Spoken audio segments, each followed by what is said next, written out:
এই সূরাটা পড়লে মনে হবে আপনি এখানে বসে কিয়ামতটা সচক্ষে লাইভ দেখতেছেন।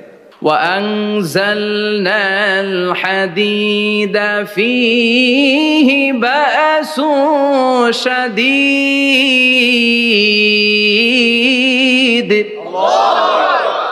আমি পৃথিবীর মধ্যে লোহা নাজিল করেছি, লোহার ভেতরে আছে ভয়ঙ্কর ধরনের শক্তি। মানাফিউ লিন-নাস, মানুষের জন্য উপকার আছে না নাই? সব কাজে লোহা লাগে। মোবাইল বানাবেন, লোহা লাগবে। গাড়ি, লোহা লাগবে। বাড়ি, লোহা লাগে। এই যে মাইক দিয়ে ওয়াজ করতেছি, লোহা আছে না? লোহা ছাড়া কিছুই হয় না।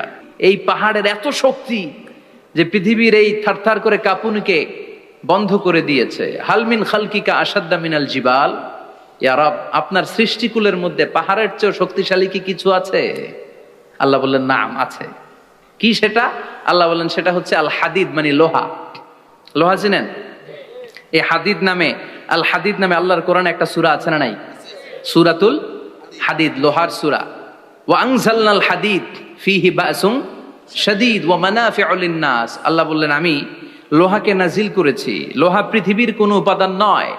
পৃথিবীতে লোহার মলিকিউল তৈরি হয়নি, হয়েছে মহাবিশ্বের অন্য কোনো জায়গা থেকে। লোহার একটা অণু তৈরি করতে 1 কোটি ডিগ্রি সেলসিয়াসেরও বেশি তাপমাত্রা লাগে। এই লোহাকে আল্লাহ বললেন আমি পাহাড়ের চেয়ে বেশি শক্তিশালী করে বানিয়েছি লোহাকে। সুবহানাল্লাহ পড়েন। ফেরেশতারা বললেন হালমিন খালকিকা আসাদ্দা মিনাল হাদিদ। আল্লাহ, আপনার এই সৃষ্টিকুলের মধ্যে লোহার চাইতেও শক্তিশালী কি কিছু আছে? আল্লাহ বললেন নাম আছে। ফেরেশতারা বললেন মা হিয়া। আল্লাহ বললেন সেটা হচ্ছে আন্নার, আগুন। আগুন লোহাকেও গলিয়ে দেয়। সুবহানাল্লাহ পড়েন। ফেরেশতারা বললেন হালমিন খালকিকা আসাদ্দা মিনান নার। আল্লাহ, আপনার এই সৃষ্টিকুলের মধ্যে আগুনের চাইতেও কি শক্তিশালী কিছু আছে? আল্লাহ বললেন আছে। কি সেটা? আলমা, পানি। পানি মারলে আগুন। সুবহানাল্লাহ পড়েন। ফেরেশতারা বললেন ইয়া রব, হালমিন খালকিকা আসাদ্দা মিনাল মা, আপনার এই সৃষ্টিকুলের মধ্যে পানির চাইতেও শক্তিশালী কি কিছু আছে? আল্লাহ বললেন নাম আছে। সেটা কি? আর রিহ। আর রিহ মানে বাতাস। কারণ বাতাসের ধাক্কায় সমুদ্রে, সাগরের পানিতে ঢেউ খেলে, জলের উচ্ছ্বাস হয়, জলোচ্ছ্বাস হয়, ঠিক কিনা? এবার ফেরেশতারা বললেন মাবুদ, পানির চাইতেও বেশি শক্তিশালী বাতাস। এবার আমাদের জানতে বড্ড মনে চায়, এই বাতাসের চাইতেও শক্তিশালী কোন সৃষ্টি আপনার সৃষ্টি জগতে আছে নাকি? আল্লাহ বললেন বাতাসের চাইতেও শক্তিশালী একটা জিনিস আছে। দেখি কে কইতে পারে, বলেন। সুবহানাল্লাহ। আল্লাহ বললেন বাতাসের চাইতেও শক্তিশালী হলো আশরাফুল মাখলুকাত, মানুষ।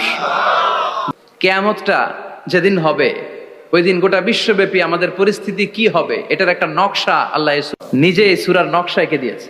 কিয়ামতের প্রামাণ্য ধারা বর্ণনা আল্লাহ নিজে দিয়েছে। এই সূরাটা পড়লে মনে হবে আপনি এখানে বসে কিয়ামতটা সচক্ষে লাইভ দেখতেছেন। সুবহানাল্লাহ পড়বেন না? সূরাটার নাম হচ্ছে আল কারিয়া। কি নাম? আল কারিয়া। সবাই বলেন কি নাম? আল কারিয়া। আল কারিয়া মানে হচ্ছে বিকট আওয়াজ, ভয়ঙ্কর আওয়াজ, জাইগান্টিক সাউন্ড, বোম্বাস্টিক মার্কা সাউন্ড। যেই সাউন্ড, যে আওয়াজ, যে বিকট শব্দ পৃথিবীর কোনো মানুষ শুনে নাই। The trumpet, the siren, the whistle. বিশাল এক হুইসেল বাজানো হবে।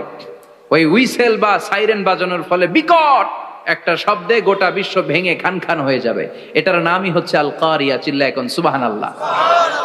ওই হুইসেল দেওয়ার জন্য, ওই সাইরেন বাজানোর জন্য, ওই সুরের ভেতরে, সিঙ্গার ভেতরে ফুৎকার দেওয়ার জন্য রব্বুল আলামিন স্পেশাল একটা ফেরেশতা বানিয়েছেন। তার নাম হলো ইসরাফিল আলাইহিস সালাম। কি নাম? ইসরাফিল আলাইহিস সালাম। সাইরেনের ভেতরে 3টা ফুৎকার দেওয়ার জন্য তৈরি করেছেন। তার ডিউটি হচ্ছে তার গোটা জীবন জুড়ে সে হুইসেলের ভেতরে 3টা ফু দিবে। এটার বাংলায় বলে সিঙ্গা। বাংলায় কি বলে? সিঙ্গায় ফু দিবে কয়টা? চিল্লায় বলেন। এই ফেরেশতার পা দুটো হচ্ছে জমিনে, এই ফেরেশতার মাথা হচ্ছে আকাশেরও অনেক উপরে। সৃষ্টির পর থেকে এই ফেরেশতা ওই সিঙ্গাটা, ওই বাঁশিটা তার 2 ঠোঁটের মাঝখানে লাগিয়ে আল্লাহর আরশের দিকে তাকিয়ে আছে, and just waiting for the green signal. আল্লাহর পক্ষ থেকে সিগন্যাল আসার অপেক্ষায় আছে যে আল্লাহ কখন বলবে যে ফু দে। সুবহানাল্লাহ। 3টা ফু দেওয়ার জন্য রব্বুল আলামিন একটা ফেরেশতা বানালেন।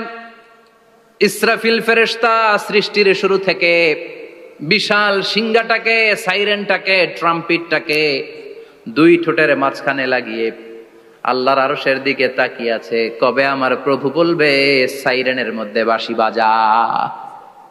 He is waiting. ঠিক এই মুহূর্তে যখন আমি কথা বলছি আর আপনারা শুনছেন, ঠিক এই মুহূর্তেও ওই সাইরেনটা ওনার দুই ঠোঁটের মধ্যে লাগানো।